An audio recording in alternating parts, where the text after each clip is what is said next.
Okay, so before I talk about how the mainstream hates men, I want to talk a little bit about hatred. Okay, what to do when somebody hates you. Okay, take it from me, because I am a man who has been hated by a lot of people. I just inspire it in people. You know, some people inspire great love and affection, and good on them. I'm the exact opposite. I inspire deep-seated hatred.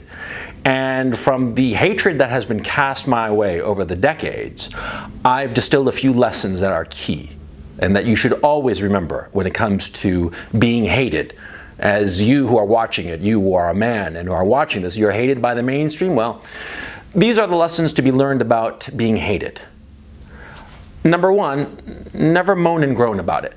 Okay? I mean, when you're like, oh, people hate me, like a little fucking faggot bitch, pussy. Oh, it's so distasteful. It's distasteful, and what's worse is that moaning and groaning, you start to internalize that attitude, that weakness, and it's pointless. So don't moan and groan about being hated. Okay? Number one.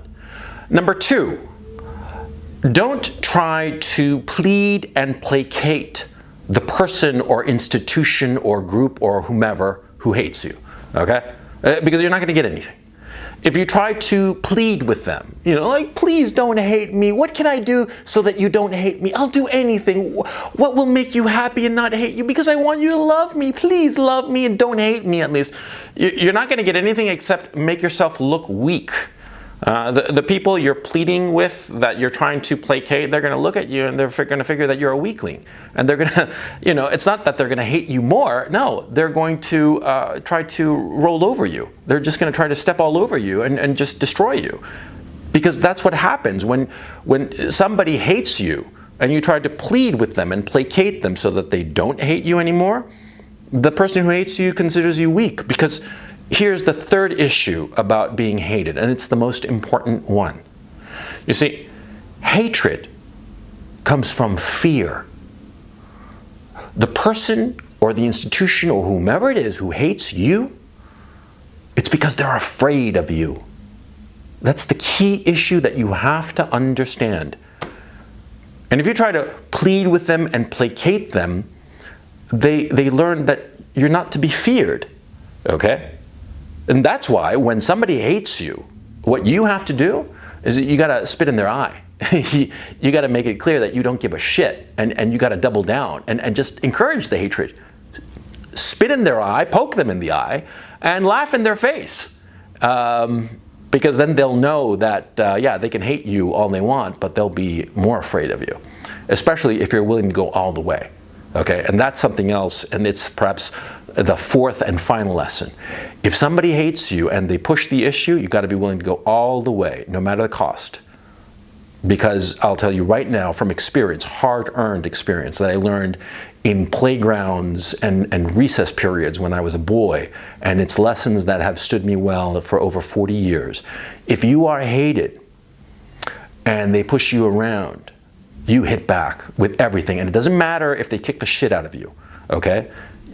You got to hit them back hard so that they know that their hatred of you, their fear of you, it's warranted, because you're going to hurt them if they mess with you, okay?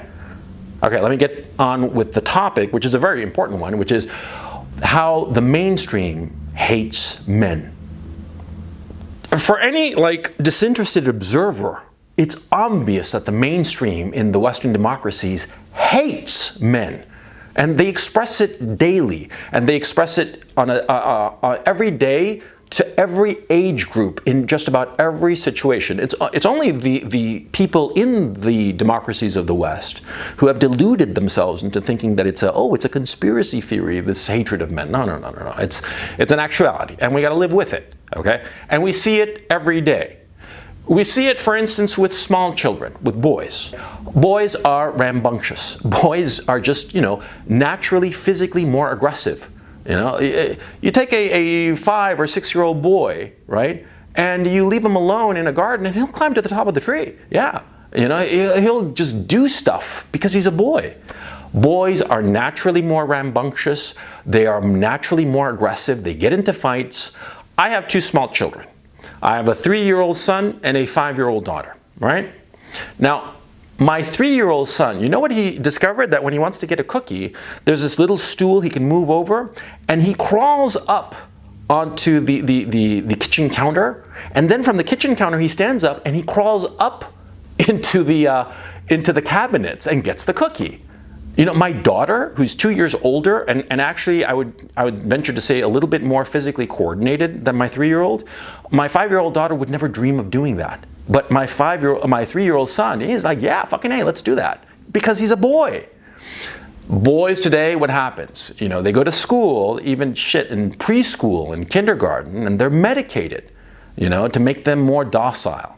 They're medicated and their rambunctiousness is diagnosed as a disorder. Their natural energy, product of their testosterone, is vilified. It's made to be something bad.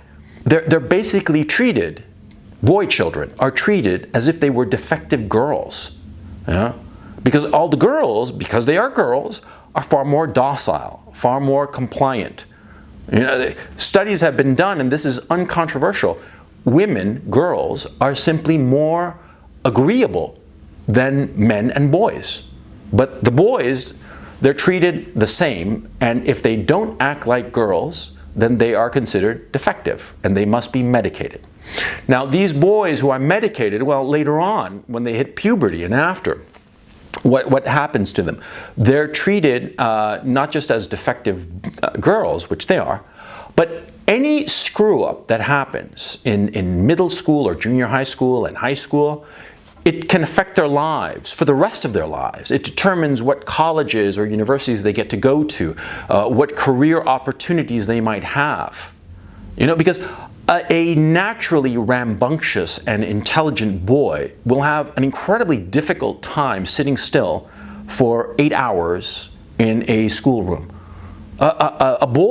A normal boy, a normal healthy boy will want to go out. He won't be able to sit still. A 13-year-old boy, I mean, to demand of him that he sit there for 8 consecutive hours learning stuff, it's impossible. They can't do it, but they are expected to. And if they don't do it, they are hindered in their life's journey. They are held back. They don't get to go to the AP classes in high school, so they don't get to go to the Ivy League schools. And it doesn't matter if they are intelligent. They could be brilliant. They can be geniuses. But if their behavior is too out of line, too outside the norm, and the norm is established by girls, not boys, okay? It's not that girls are considered defective boys. It's that boys are considered defective girls. And so they're medicated and they're hindered in their life's journey, and they are held back. And who survives this system of education that we have? Who gets into the best schools, the Ivy League schools and stuff like that? I saw it. You know who it was? The more compliant boys. Not the smartest boys, the more compliant ones. The ones who didn't, you know, object to anything that they had to do, who jumped through every hoop. Basically automatons. Those were the guys who in our current society progressed. And I saw that. I saw that in the early 90s, that the guys who were in the Ivy League schools were just more docile, okay? And I saw it because at that time I was older. I'd taken 5 years off basically. I'd, you know, bummed around, done this and that, and, you know, got into trouble, okay? Because when I finished high school, I just couldn't sit still. I couldn't do college when I was 18 and 19. I was just too energetic. It was only when I got to 22, 23 that I simmered down. I had a little bit of life experience, and I realized that I wanted to go to college. And that's when I went to an Ivy League school. And that's when I saw all these other kids, all my classmates, docile as Hindu cows, really. I mean, just, they did not make waves because, of course, because the system has been created such to advance those who are compliant, who are agreeable, who are, quite frankly, less masculine. Soy boy cucks.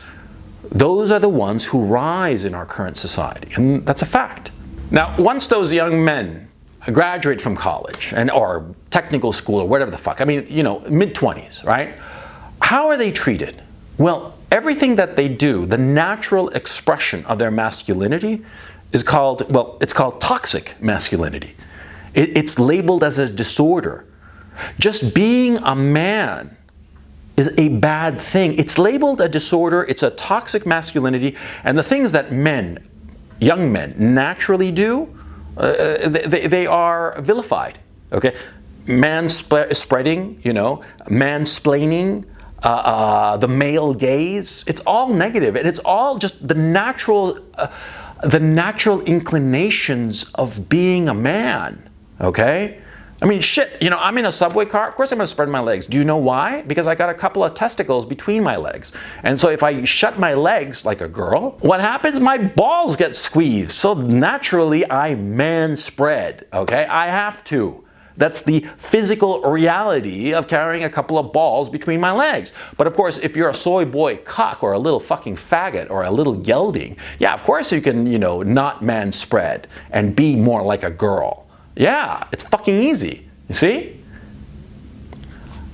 I'm ranting, yes, I know. But you see, it goes to a more serious point here. The natural, stereotypical inclinations of men are vilified, okay? The natural inclination, young men love to explain shit, especially the shit that they actually know about. They love explaining it because it's not only that they're showing off their ability, which is, of course, part of a mating strategy, because showing off how smart you are, attracts mates, of course. But it's also by explaining, they feel more confident in what they are doing. It helps them. It's a stereotypical behavior of young men. And I know this without having to read a psychology book because I was a guy, okay? I'm 50 now, and I do shit, and I don't really feel like explaining shit. But when I was 25, fuck, I loved to explain every fucking thing that I was doing because it made me feel more capable, more alive, more a man.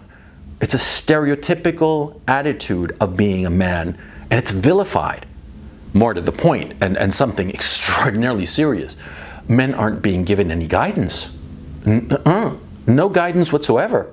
It's basically like young men today in our society are being like scooped up like a chicken, and they open the window from the 10th floor and they're tossed out the window. And they're yelled after, see if you can fly, kiddo. And the kid has to just fly off. And yeah, of course, in the ideal world, he soars like an eagle, but the reality is that poor kid is gonna, fall right down and splatter all over the sidewalk, right, in a bloody, pulpy mess, because they haven't been given any guidance. And any effort to give guidance to young men is stamped out almost instantly. Notice any place where young men can gather and get guidance from other men, older men. Do you see such places around? No, you do not. And if ever such a place arises, there's a whole hoopla, of discrimination, has to be inclusive and all this bullshit. But you need guidance as a man, as a young man, from an older guy, okay? Because there are a lot of things about being a man that you can learn on your own. You can learn on your own and you can figure out shit, yeah? A lot of things that you can learn from your friends. Not everything, okay? Lots of things. But you have to be a little bit careful there because it depends on the friends, okay? You hang out with the right crowd, with good kids, with solid moral foundations, and you're gonna learn a lot of good things. You hang around with gangbangers and you're gonna learn how to shoot a gun and kill people randomly. You see what I'm saying? Because it's a natural state of affairs. When you're a young guy, you hang out with your friends and you want to be like your friends. And if your friends are horrible people who go out and murder other people, well, you're going to turn into a murderer now, aren't you? This is what's happened with black young men in the United States, for instance. They're being raised by their friends, and their friends are all gangsters, and so they wind up being gangsters and doing horrible things. See, it's a natural state of affairs if there's no guidance, because young men need guidance. They need older men to teach them how to be men, okay? Think of it like this. Say it's like being a painter. The craft of being a painter, of painting a painting, painting the Mona Lisa or whatever the hell, right? You can learn a lot of techniques all on your own, okay? And point of fact, in that situation of being a painter, most of what you learn on your own by doing it, right? Same with being a man. Most of being a man, you learn on your own, trial and error. But see, if you have a painting teacher, that painting teacher can give you little tips, little tricks, and will give you his experience. And that experience will save you from making mistakes. It'll make things easier for you. And same with being a man. See? You have an older man who teaches you stuff, who is self-consciously trying to teach you things. And you're going to advance more quickly. Or at least you'll avoid a pothole. You'll avoid a mistake. And especially in this day and age, in the society we live in, that so much of your future life depends on not making mistakes when you're young. You see? So that kind of guidance is essential. But that guidance, it's nowhere to be found. And it's actively stamped out, all in the name of inclusivity. Okay? That if there's a space that's just for men, it has to be more inclusive, i.e., women have to be brought in. And therefore, men, just because of the fact that there are women around, they become self-conscious and they're not able to express their masculinity in full. And so they're stunted. They're not allowed to grow and develop because of this inclusivity bullshit. And those of you, those fools who say that a woman can teach a man to be a man, you're a fucking idiot. You're just a fucking imbecile. And to extend the metaphor of painting, see, like, imagine I were to say to you that, yeah, you're taking this painting class, sure, but you know something? We're going to have this teacher, but instead of him being a painter with experience and a successful career as a painter, we're going to bring in the sculptor to teach you how to be a painter. You'd be like, oh, what the fuck? I want to be a painter. I need a painter to teach me how to be a painter and the techniques and the little tricks to be a better painter, not a sculptor. And imagine, you know, the supervisor or principal or whomever the fuck says, no, you have to be inclusive. You have to be inclusive, and that's why we're going to bring this sculptor to teach you how to be a painter. You'd be like, what the fuck is going on? Same fucking thing. Same fucking thing. A woman cannot teach a man to be a man. It's as simple as that. See?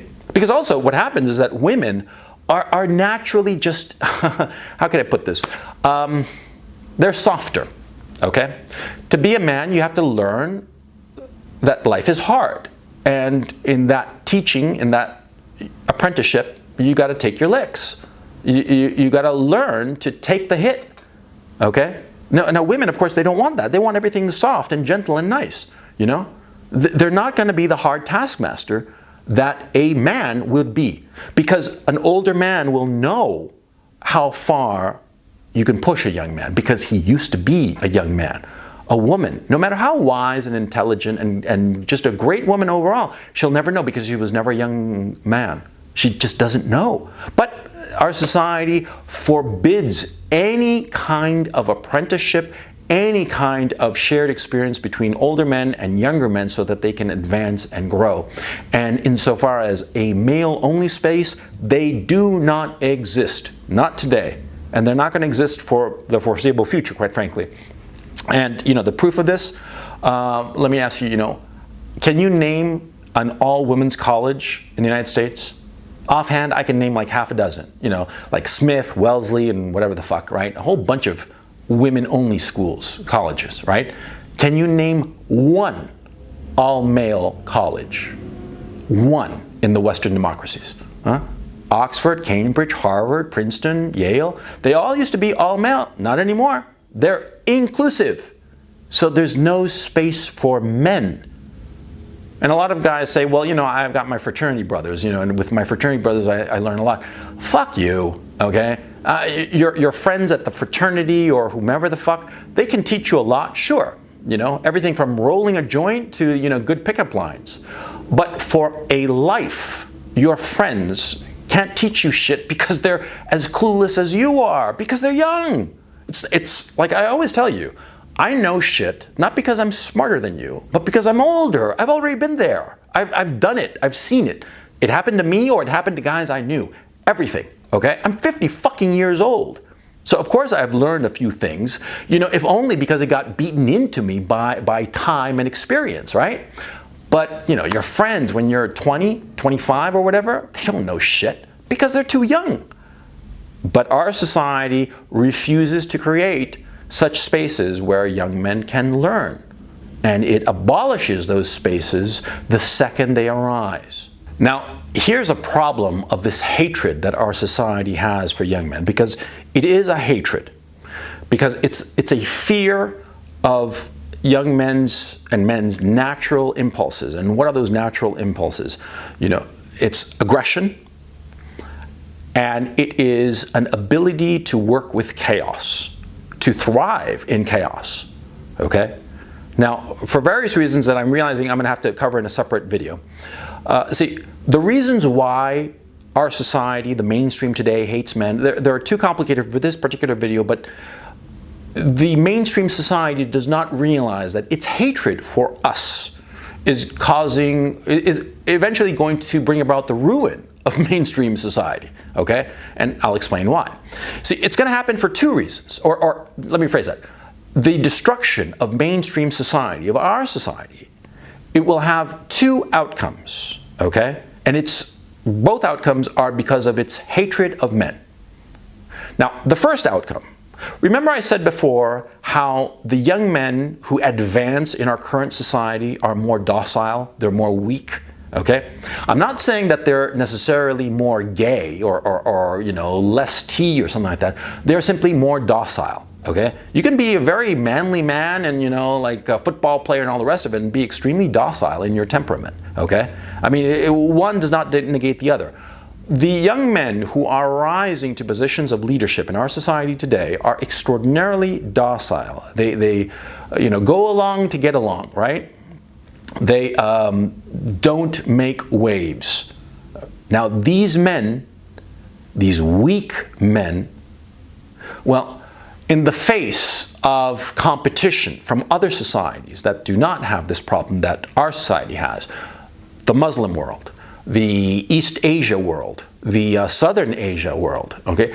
These more masculine societies where men are allowed and encouraged, in fact, to express their masculinity, where their masculinity is a dominant force in those societies, well, those societies, they're going to overwhelm the Western democracies.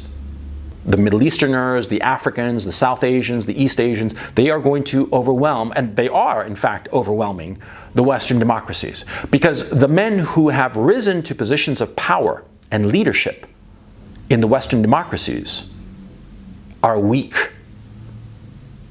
And those weak men do not have the gumption, the moral self-confidence to defend the Western democracies, to defend this mainstream society that we live in. You see what I mean? And this is catastrophic, okay? So the end of our society will be because these weak men are not able to defend it from the aggression of the other more virile societies that are encroaching on the Western democracies. Now, that's one outcome. The second outcome, and frankly, it's the outcome that I personally hope, is that our current system, the system of the Western democracies, it disenfranchises the more energetic, the stronger young men. The fact of the matter is that I myself feel disenfranchised because somebody like myself, with the energy and gumption that I have, I should be better positioned in my society. But for various reasons, I have been marginalized. And there are a lot of young men who are very, very capable, but they have been marginalized. You know, they got drunk when they were 16 and crashed a car, and because of that, they couldn't get into the AP classes, and they couldn't, you know, go to the Ivy League school, and they wound up getting, you know, technical education, right? The kid who was he just couldn't sit still during high school, so he got shitty grades, and therefore fewer academic opportunities, and therefore no opportunities to rise. There are a bunch of YouTubers I've noticed that are extraordinarily intelligent, extraordinarily cultured, I mean, well-read, all the rest of it, who you realize that they had no outlet in the straight world. They had no possibility of advancement in the straight world. Because when they were young, they were too rambunctious, they were too energetic, they were too male, okay? They were too masculine to make it in the straight world when they were young, and so they were marginalized. And as they've become adults, they found an outlet for their creativity and their intelligence and knowledge and erudition by way of, you know, having a YouTube channel or some shit like that, right? But those young men, disenfranchised young men of quality, well, you know, those young men, they keep on being vilified and stepped on. And what's going to happen eventually? Well, they're going to coalesce. They're going to coalesce and they're going to arise. They're going to arise and overthrow this mainstream and usher in some potentially new social system. I personally hope that that is the case, because the system that we currently have is catastrophic, because the Western democracies will be overrun by these more virile people, the people of Africa, of the Middle East, of South Asia and East Asia. We are seeing it now. We're seeing it in Europe. The Europeans are being overrun, and frankly, it's gotten to a point of no return. The Europeans are done for, unless the disenfranchised young men, and there are legions of those disenfranchised young men of talent who the society has stepped on and marginalized because when they were young, they were not docile enough. Okay? If those young men coalesce and strike back at the invaders and take back their continent and reform their society, well, maybe, under those circumstances, there's a chance. There's a chance of renewal. There's a chance that those disenfranchised young men, so many of them and so brilliant, they can take up the reins of the Western democracies and build something new. Okay? But if our society continues to repress the young men and is successful at repressing those marginalized young men, and if those weaklings who are in power, people like Marco Rubio, for instance, fucking quisling little wimpy faggot fuck, guys like that who have just no moral self-confidence, no gumption, no energy, no strength of character, if those guys remain in power, if those guys are the ones with their hands on the wheel of the Western democracies, they're going to do nothing because they don't have the balls to do anything, to save our society. And so our society will be overwhelmed. See? And this is the tragedy. The hatred that the mainstream has for men and masculinity, that hatred is going to cause its own destruction